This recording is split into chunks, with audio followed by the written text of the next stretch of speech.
Hey, folks, it's another Monday night. Appreciate you guys being here. See a couple of new names in the feed here. Want to give them a shout out. Glenn Anderson, thank you, sir, for being here. Biggs is here loyally. I appreciate that. Thank you very much. I enjoyed your video on Saturday and at 7 o'clock tonight.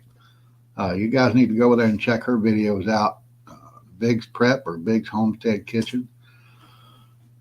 Puts up some good recipes. Glenn found his way here, he said. Yeah, I'm glad. All right.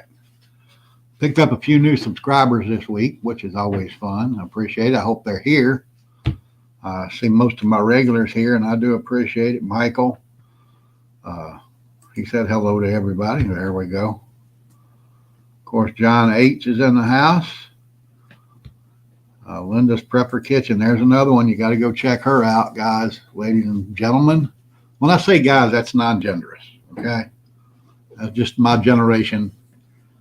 So, nowadays you never know. You got to be careful. Oh, but Linda has a great channel over there. She had a great haul on her $25 prep this week. Had a great variety of items that I thought was pretty cool. Double D's in the house. Appreciate her being here. She's always here. All right. I saw another regular down there. Who was it? Oh, let me see here. Let me find Lynn Stalker. There we go. Hey, everybody from Lynn. Florida based. Yeah. So, Comfortably Numb is back with us. Hey, all right. I appreciate it. Truly do. I was here. I was in the house. Metal Textiles in the house. Fluffy Otter. Yeah, Metal's in the house. Here's Iowa right here. All right. We got Kathy, and I know her great parents are there. I'm going to tell you what. Her dad can play some golf. That guy right there is a golfer. Miss Jobs is with us. I appreciate it so much. Fluffy Otter. I saw you last week, Fluffy. You were gone for a couple of weeks, so I think. I might be wrong, but I thought you were. Here's a new name for us, a new one in the tribe right here. Tina, appreciate you being here. All right. I posted a couple of interesting videos over the weekend on the Get Home bag. Tammy Joe's with us. All right. My girl right there, radio winner. The radio winners got their radios. I know that for a fact, and I'm glad they got them.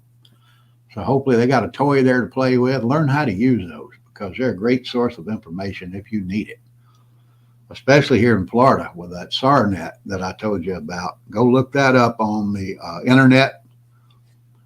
SARnet, SARNET.com, SARnet. Go check that out, and it'll show you all the channels that are connected within the state. And with that little radio I sent you, it's only 5 watts, but if you program it into the SARnet in your area, you can talk all over the state with it. I'm talking from, Tallahassee to Key West or Jacksonville to Miami, everywhere. Linda's Prepper Kitchen. Saying hello to Tammy Joe. All right. Tammy Joe's a regular on both these channels, and we do appreciate you very much. But those radio winners, learn how to use those radios. Even if you don't have a ham license and you can't talk, push that button and talk. You can dial in those frequencies on SARnet and listen to people from all over the state. And the state had developed that system where it would withstand a Category 3 hurricane. So you'll be getting updates from the state anytime that an emergency is declared in the state of Florida. They give you updated information every 15 minutes. So that's a really good source of information if things go sideways. But let's get on to what one more thing before I get into what I want to talk about tonight. If you're subscribed to channels, go check your status on those subscriptions. Because over the last couple of weeks, I've heard from several people that had subscribed to this channel and they weren't getting notices on the upcoming live feed like this or seeing videos. And it was because for some reason their subscription was gone. And I know my channel's not the only one that's happening to. I know it's happening to Dave over at Southern Prepper One. It's happening to Nate over at Canadian Prepper. He made a comment, I think it was about a week and a half ago, that a lot of his subscribers were gone, and he just couldn't understand it. But, you know, we know what's going on. There's no reason to try to get around it. We know what's happening. So check your subscriptions to your favorite channels. Make sure you're still subscribed. You might not be. Hopefully you are. But like I said, just make sure. All right, I'm going to get into something here that the title of this little live stream here was Step Up Your Preps. And I really think you need to with what's going on in the world right now. Not just here in the United States, but over in Eastern Europe and in Asia and a couple other places. I'm going to touch on that. I'm not trying to be a newscaster. I don't give a damn about the politics, I'll be honest with you.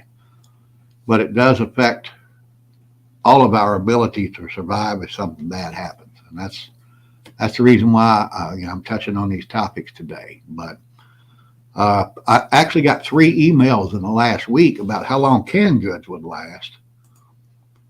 And I returned the emails back to everybody, sent them this snippet right here from the USDA that says that canned goods are practically good indefinitely.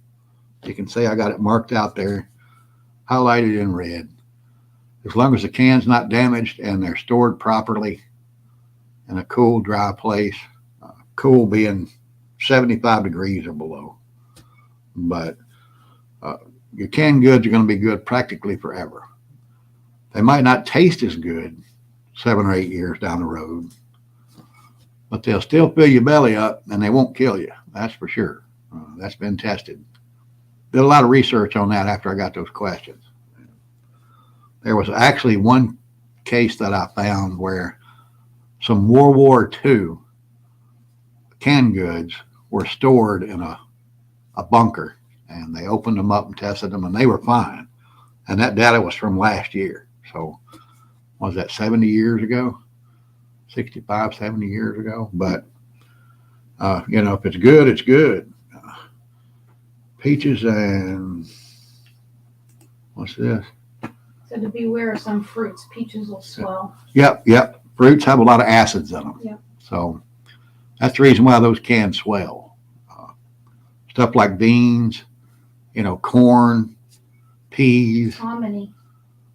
Who would eat hominy? Holy shit. I Oh, love sorry, hominy. folks. That was a reflex. I'm sorry. But that's just how I feel about hominy. I'll never forget during Hurricane Charlie, there was a post on Facebook. Guy took a picture in a Walmart store. All the canned goods were gone, except the one section right there where they had hominy. It was full. That wasn't true. Yeah, I believe it was It true. wasn't true. Florida based right here. All right. New subscriber. Appreciate you coming in. And I appreciate your comments on the video I did about the bug out bag.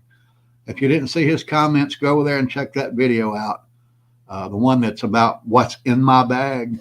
He put a lot of information on there that's really, really good information. He helped us out a lot. But check that one out. Like I said, I made those 2 videos this weekend. Don't carry a get-home bag or even a bug-out bag for that matter. It really looks tactical. You want to look plain. You want to be that gray man, okay? I might actually do a video on that. I think I will do a video on gray man concept. We all need that, that's for sure. But Another Iowan in the house, Purple Zen. Purple Zen is in the house. Purple Zen's been here before, but I hadn't seen him in a while. All right, there we go. Appreciate you being here. Truly do. But check out those videos on the get home bag. I think it's important. I carry my get home bag in my Jeep all the time. And, the example I use there, if everything goes sideways all of a sudden, I know what's happening. Everybody else is panicking. I just grab my bag and start strolling home. So, all right, let's get into what we're here to talk about. Things are really getting shaky in the world. And, that's why you really need to step them preps up. Get that food while you can.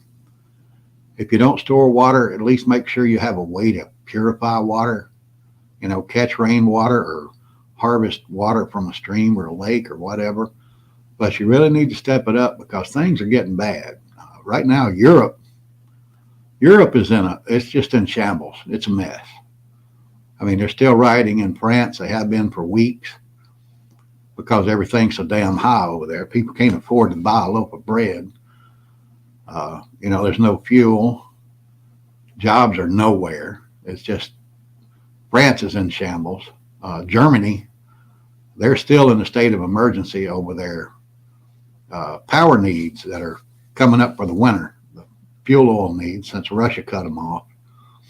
The government actually fears that people is going to freeze to death this year because they don't have access to fuel oils to heat their home, to keep the power plants going and keep electricity going or whatever. And of course, we all know what happened in Great Britain on Thursday. The prime minister resigned. Yeah, she held the office for 6 weeks. And there are several sources out there that I've seen. I did a lot of studying on this. Actually, the day after this happened, and I thought, what's going on? You just don't walk away from that much power in 6 weeks.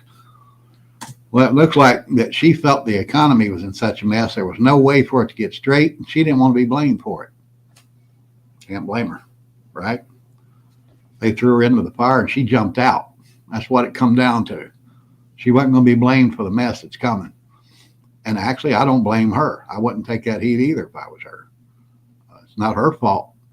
The government got in the shape that it's in, but Boris doesn't want it back. Boris Johnson turned it down. They wanted him back, and he just basically said, nope, not doing it. Don't want no part of it. Excuse me, throat's getting dry. But I don't blame him either.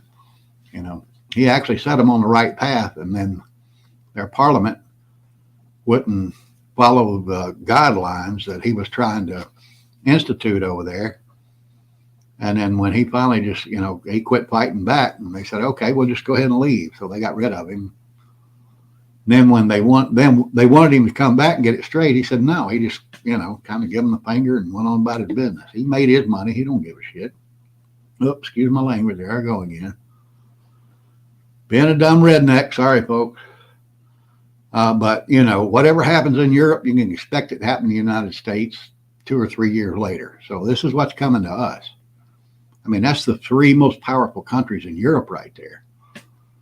Plus, you got Italy, which has been a damn mess for 4 years now.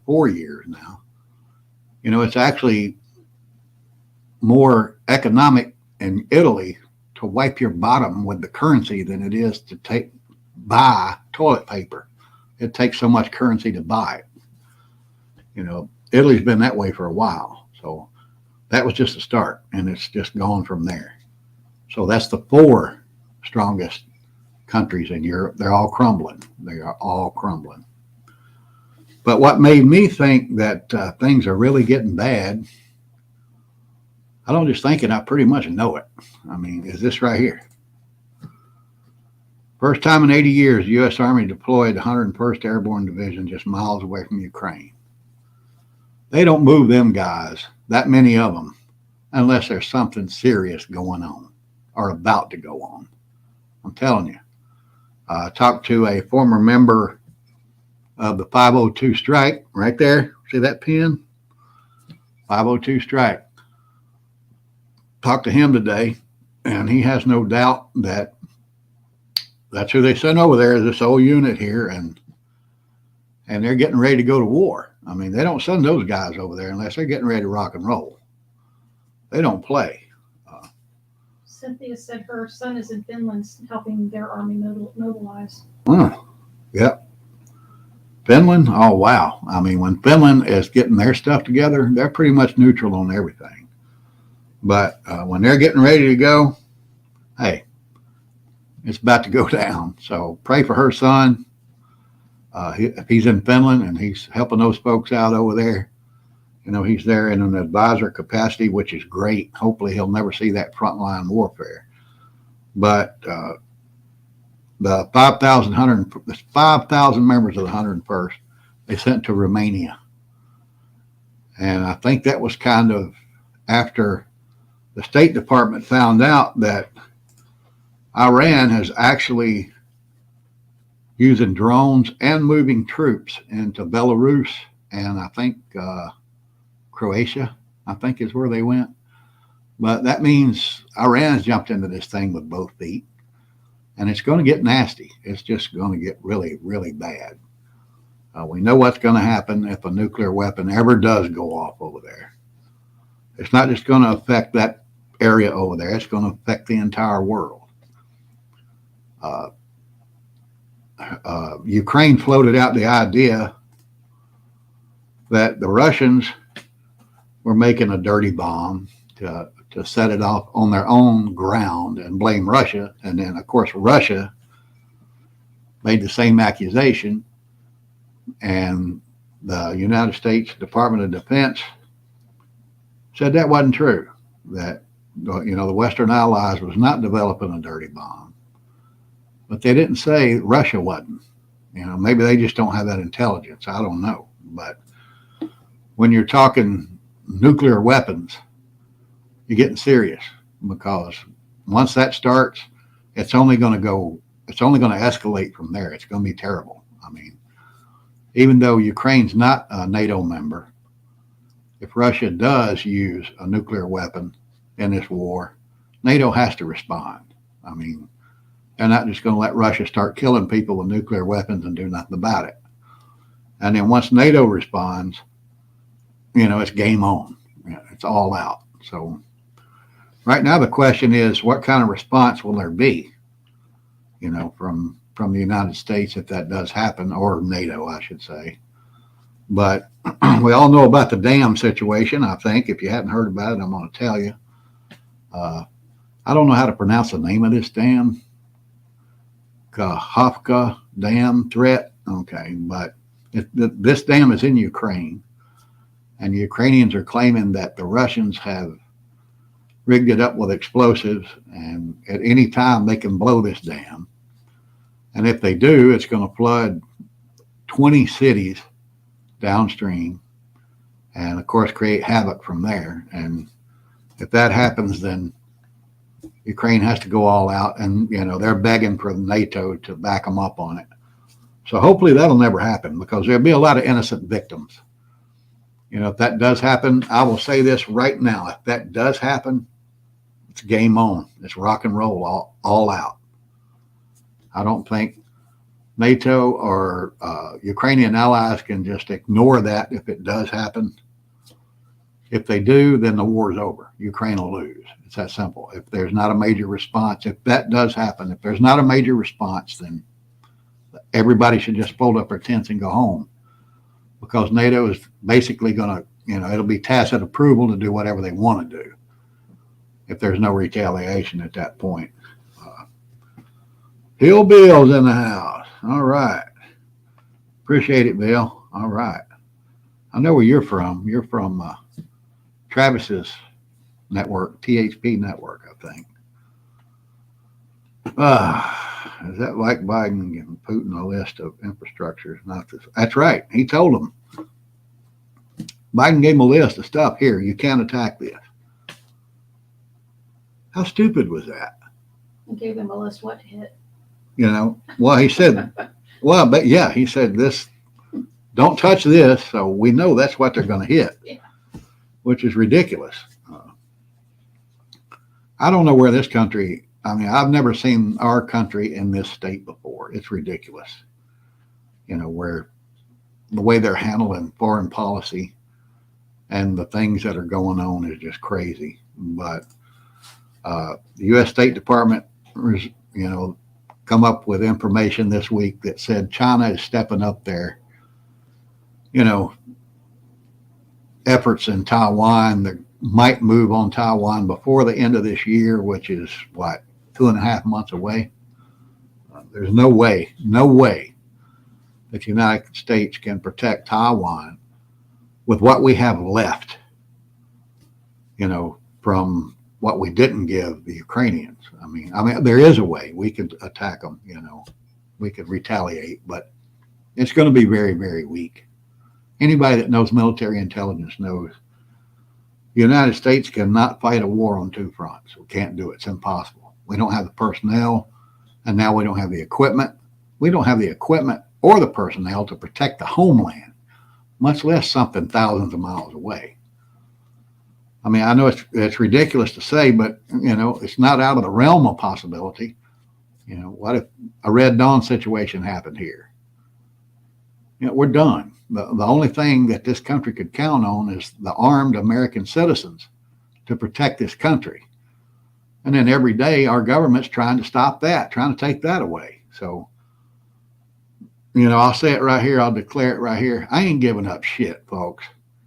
You want to come get my AR-15? Good luck. You want to come get my rifle, my shotgun, my pistol? Good luck.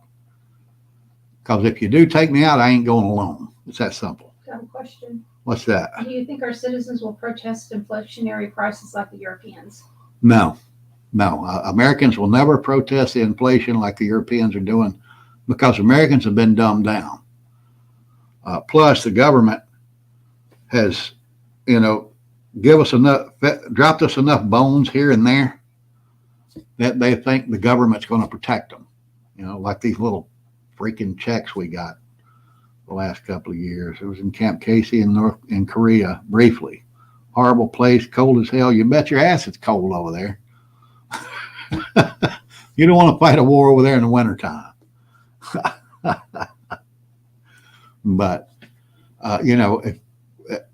if it comes down to it, you get right down to it. What defends this country is the ocean on each side of us. It's hard to transport a major army across those oceans without it being detected. But even if it is detected, we don't have the military personnel to stop it.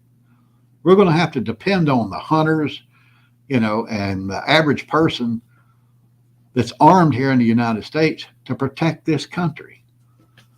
It just kind of ticks me off. I'm getting off on a topic here that's going to kind of piss me off, so I'm going to get away from it. But, it's just sad the state that our country's in because of this weak administration. But our only problem is not only in Ukraine right now. Both Korean nations started firing warning shots at each other a couple of days ago. And when something like this starts, very seldom does it stop without a major attack taking place. So, there's no way we can protect South Korea, Ukraine, Taiwan. It's impossible. It's just impossible. Can't be done. They're stretching us too thin for what we have available as far as personnel and equipment goes. It's that simple. What's this? January 6th was set up. And meant to be a warning for papers to American.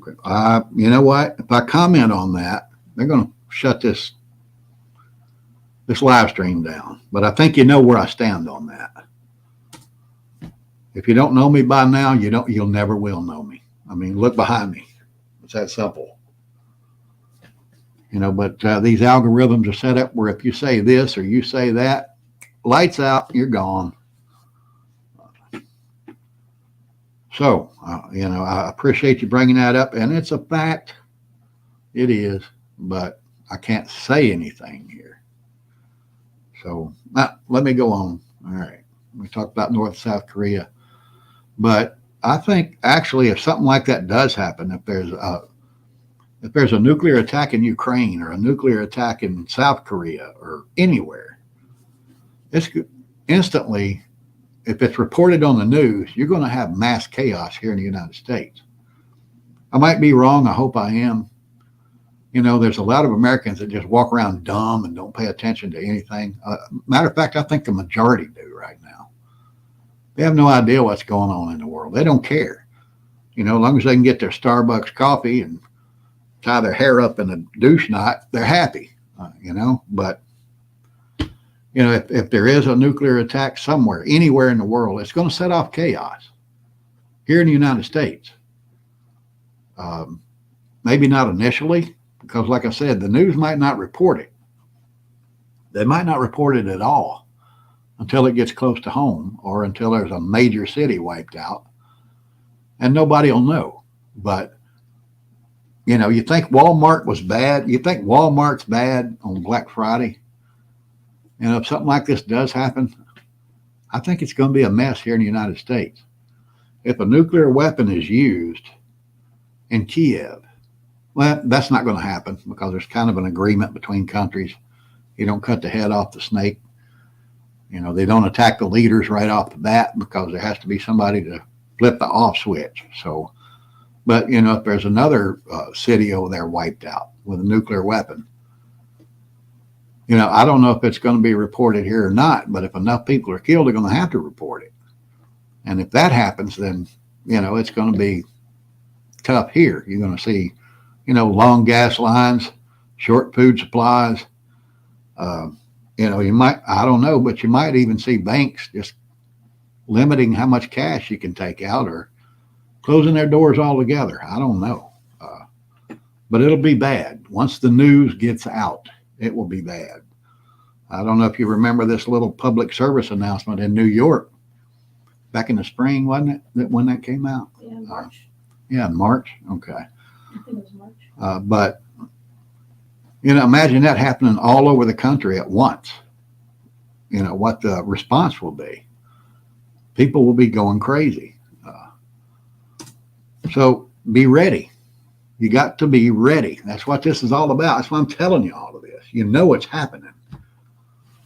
Get ready now for that to happen tomorrow. That's what this is all about. I mean, come on, guys. How many times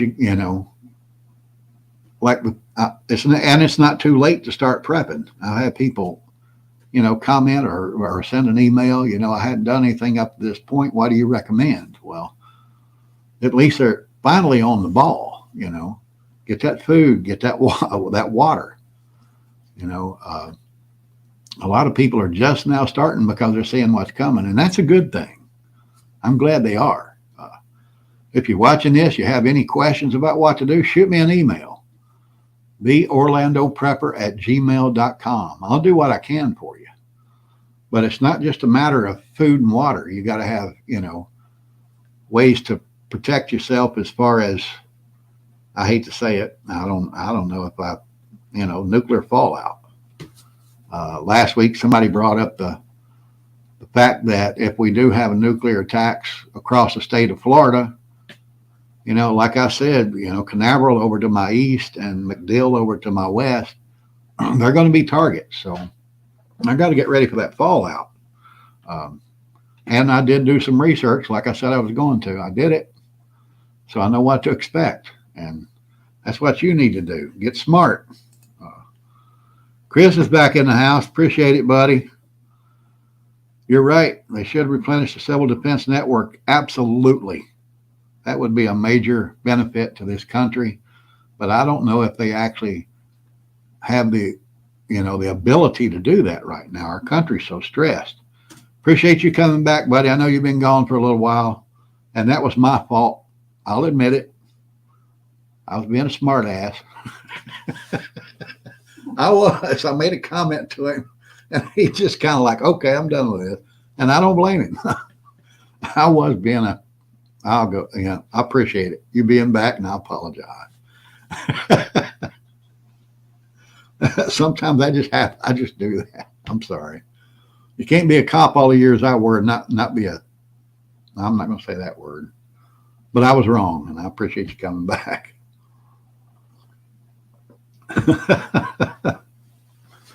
But get ready, guys. I mean, that's what this is all about tonight. Start getting them preps together. If you got any questions about anything, shoot me that email or leave a comment. I'll be glad to help you out. Hopefully we'll all get together and help each other out. That's what this is about right here. I wanted to put this together to help folks because I see what's coming with all of this stuff going on around the world. There's no way it's not going to make it to our shores. It's impossible, especially with the administration we have now. I'm not saying don't support this administration. Every day, well, I shouldn't say every day, but every time I make a video, I say stay patriotic and pray for this country. But this administration has totally the wrong ideas on how to protect this country. So pray that they'll wise up. Okay. And that's another thing. I don't touch on this often because I think your beliefs are your beliefs. That's totally up to you. But you got to get your heart right, guys. You got to get your heart right with whatever, spiritual being you believe in. Do it now and keep it that way. For my entire life, since I was 17 years old, I've worn this around my neck. And I always will. Got to get your heart right. Got to get your head right. Part of getting your head right is being able to deal with these things, potential problems that arise. So think it through now, okay? Like I said, get your heart right because you're only responsible for yourself. You can tell people the way, but you can't make them believe it. So, it's not my responsibility to make you believe it. It's just my responsibility to let you know that it's there for you. So, reach out there, get your heart right with God, get your mind right with what's coming, and you'll be a lot better off than 95% of the public. I have no doubt. So, I think I'm going to get out of here, folks. Sometimes I get stirred up, and I want to say things that are my ideas. I don't mean that you have to accept them, but like I said, I get pumped up. I'll be honest with you, I'm pissed off at the direction this country's going. I'm pissed off that this administration is trying to disarm us every day. I'm pissed off that they try to take religion out of our life. And I'm not going to start preaching. I'm not a preacher and I'm not a newsman. So I don't think I need to go on anymore. But I appreciate you folks being here with me tonight. Like I said, if you got any ideas, any questions, shoot me that email. If you got any ideas you think that you want me to cover, anything you want to see me make a video about, bring it to me. I'll do it. We're all here to learn. We're all here to help each other. And hopefully we can keep doing that. With that, I'm going to say stay strong, stay patriotic. I love you all. I appreciate you all being here. I truly do. Pray for the United States of America. The Orlando Prepper is out.